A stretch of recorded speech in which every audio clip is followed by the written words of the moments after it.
Районунун 90 жылдыгы бир нече айдан бери ушу абдан биздин администрация менен биргеликте чоң бир даярдыктар көрүлдү. Азыр Бакамбаев айылынын өзүнүн административдик центри да салынып атат. Ал жерге жаңы имараттар көп салынып атат. Ошол эле прокуратура салынды. Жакында эле биздин Тоң районуна министрлик кабинетинин төрагасынын орун басары келип, бир нече социалдык объектилерге дагы өзүнүн көңүлүн буруп, ушу 90 жылдын алкагында ушуларда салынып калсын деген чечим чыгарып бердик. Марлен Абдрахманович өзү бир эмес эки жолу келди, Тоң районуна келип, мектептерди, андан тышкары бир нече мектепти, андан тышкары мына стадионду, Тоң районундагы жалгыз бир стадионубуз бар эле, ошол стадионго дагы акча каражат бөлүнүп, жакшы бир объектилер салынып атат азыр. Жылда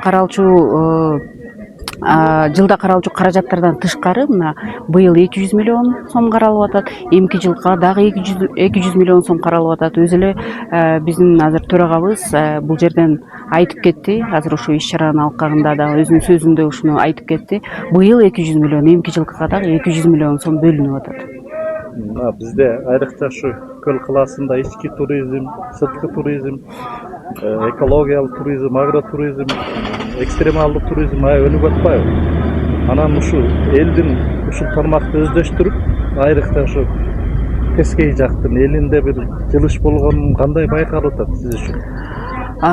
Эгерде мурун эми тескей жээкти көбүнчө биздин тиги күнгөй Ысык көлдүн түндүк жээгине көбүрөөк барып туристтер, бул Ысык көлдүн түштүк жээгине азыраак келчү да, көбүнчө чет өлкөдөн бияка келчү. Европа өлкөлөрүнөн, Азиянын башка өлкөлөрүнөн, Казакстандан, Россиядан келишчү. Азыр биздин ушу жергиликтүү эл ушуга туристтерди тозгонго көнүп, канча бир жаңы үйлөр салынып атат, гостевой домдор салынып атат, отелдер салынып атат, жолубуз оңолуп атат. Анан ошо тейлөө кызматы дагы, жана туристтерди тартуу, туристтерди тейлөө кызматы дагы кыйла бир деңгээлдеги кеңейип, жакшырып, элди тозгонго, биз конок тозгонго да көнүп атабыз да. Жакында эле Ысык көлдүн ушу тескей жээгин өнүктүрүү боюнча концепциянын үстүндө иштөө форуму ачылып, мен ошол форумду өткөзүп, азыр иш группасы түзүлдү. Ушу тескей жээкке өзгөчө көңүл буруу боюнча концепциясын азыр иштеп чыгуудабыз. Мына сизди көптөн бери ушу экологиялык басымды экологияга коюп келе жаткан буга чейин ишкер катары билебиз. Эми ушул курулуштардын баардыгында сиз ушу экология жагына кандай бир элге кеп кеңеш же болбосо сунуштарды айтып атасыз? Өзү негизи эле азыр экологияга дүйнө жүзү ар бир өлкөдө өзгөчө көңүл буруп келатат. Анын ичинен мен ушу Ысык көлгө бир өзгөчө көңүл бурууга чакырат элем. Анткени Ысык көл бул Кыргызстандын гана эмес, бул Борбор Азиянын бир бермети. Муну эч ким танбайт, эч ким андай эмес деп айта албайт. Негизи Ысык көлгө президентибиз мына акыркы 4 жылдан бери өзгөчө көңүл буруп келатат. Менин ушу төраганын алдында климат боюнча кеңеш бар. Ошол кеңеште мен төраганын орун басары болом. Азыр Ысык көлгө байланыштуу баардык нормативдик актыларды, закондорду кайрадан ревизия кылып, аудит кылып, карап чыгып, иштеген, иштебеген закондорду кайрадан карап чыгышыбыз керек. Биринчи мен ушунун үстүндө иштеп жатамын. Экинчиден, бул Ысык көлдү сактоо боюнча буга чейин сөз менен гана айтылып келген, бирок азыркы күндө кандай Ысык көл өзү кандай состоянияда аны эч ким билбейт. Мониторинг жүргүзүлбөйт. Ар бир мамлекеттик органдардын өзүнүн данныйлары бар, бирок баардыгы бирдиктүү бир жерге чогулбайт да. Мен ушу өзүм инициатива көтөрүп чыктым эле, бирдиктүү Ысык көлдү мониторинг кылуу центр түзүлүш керек. Ошол жерге баардык мамлекеттик органдарда чогулган данныйлардын баары ошол жерге чогулуп, анан ошонун негизинде биз кандай иш чараларды көрүшүбүз керек, биз ошонун үстүндө иштешибиз керек да. Анан дагы сактайлы, суу азайып атат, мөңгү азайып атат, көл азайып атат деген сөз менен кайын айтылып атат. чындыгында буга мониторинг жүргүзүлүп атабы жок, экспедициялар азыр түзүлбөй эле, ушул экспедицияларды түзүшүбүз керек. Жаш окумуштууларды биз ошо экспедиция түзгөнгө каражаттарды карап беришибиз керек дагы. Ушул сууну сактоо боюнча, экологияны коргоо боюнча, жаратылышты коргоо боюнча биз деген көбүрөөк адистерди мамлекеттик ушу окуу жайлардан даярдап чыгышыбыз керек да. Ушунун үстүндө бир иштерди баштап атабыз. Комплекстүү иштерди баштап атабыз. Мына Париж келишиминин алкагында ошондой эле башка экология, климаттын өзгөрүшүнө байланыштуу аябай көп эл аралык уюмдар иштеп атышат. Каражат аябай көп. Ушуну тартып келип, жана сиз айткандай иш жүзүндө көл боюна ошол эң биринчи агартуу жагын, анан кийин жана жашыл экономикага каралган көп каражаттар бар. Ошону тартып келүү жагы кандай болуп атат?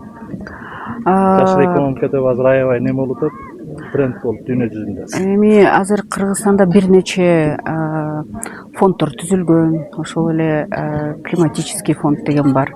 Андан тышкары биздин жаратылыш министрлиги бар, жаратылышты коргоо министрлиги бар.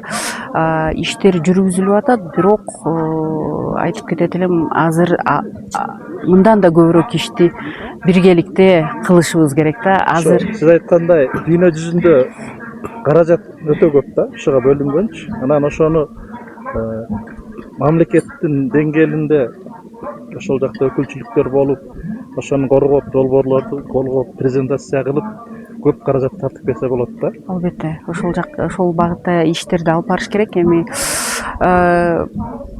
муну кандай айтсам, бул бир чоң океан. Биз ошол океандын бир эле бир четинде турабыз. Жаңы гана кадамдарыбызды баштап атабыз. Алдыдагы иштер көп.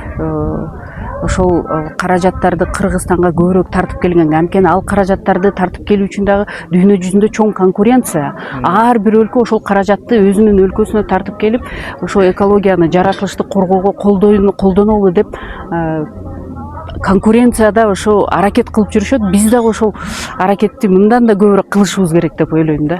Сиз мына сыртка көп чыгып жүрөсүз. Азыр экологиялык, таза экологиялык имараттарга, таза экологиялык азыкка талап аябай чоң да. Анан ушу элди сиз да чакырып жатасызбы, жана таза экологиялык эс алуу үйлөрүн куралы, ошо бүт баарын экологияга байлайлы депчи, бир нукралуулукка басым коелу деп. Албетте, элибизде ушу экологиялык аң сезимди биз деген ойготушубуз керек да. Мен бул экологиялык аң сезим бир күндө ойгонуп кетпейт. Бул бирдиктүү комплекстүү иштешибиз керек. Чоң информационный кампаниялар керек. Анан жанагы кичинекей биздин бала бакчадагы, мектептеги балдардан башташканда гана биз бир чоң ийгиликке жете алабыз деп ойлойм да. Биз азыр жаратылышты коргойлу дегенибиз менен бирок балдарыбызга ошо экологиялык аң сезимдеги билимди бере албасак, кийинки муундарыбызга кайра аны үйрөтүш кыйыныраак болот. Мисалы айтайын дегеним, конкреттүү мисалы элге жакын бир мисал да. Ушу чет өлкөлүктөр биздин жана дубал үйлөрдө, жана саман үйлөрдө жашоого кызыгып келишет экен да. Анан ушуну сиз чакырып атасызбы, жана евро жаркыраган химия иштетилген курулуш эмес, бир экологиялык үйлөрдү көбүрөөк куралы деп. Экологиялык үйлөрдү көбүрөөк куралы. Андан тышкары бул агротуризмден тышкары бул айыл чарба багытында дагы биз экологиялык, органикалык экофермаларды ачалы. Бул башка өлкөлөрдөн келип аткан жанагы мындай жаратылышка зыян, адамдарга ушу ден соолугуна зыян болгон заттарды киргизбегенге биз ошолорго тыюу салышыбыз керек. Кичинекей балдарыбыз ошол мектептин жанында ден соолукка зыян канча нерселер сатылып атат, ошолордун баарына тыюу салышыбыз керек.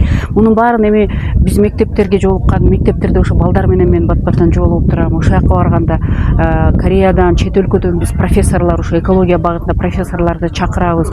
Ошо профессорлор лекцияларын окуйт. Мен дагы ошолор менен чыгып лекцияларын окуп, эми аракеттерибизди кылып атабыз. Бул чоң бир кандай десем, орусча айтканда непочатый край да. Бул жаңы башталып аткан. Бузулбаганда. Ийгилик. Рахмат.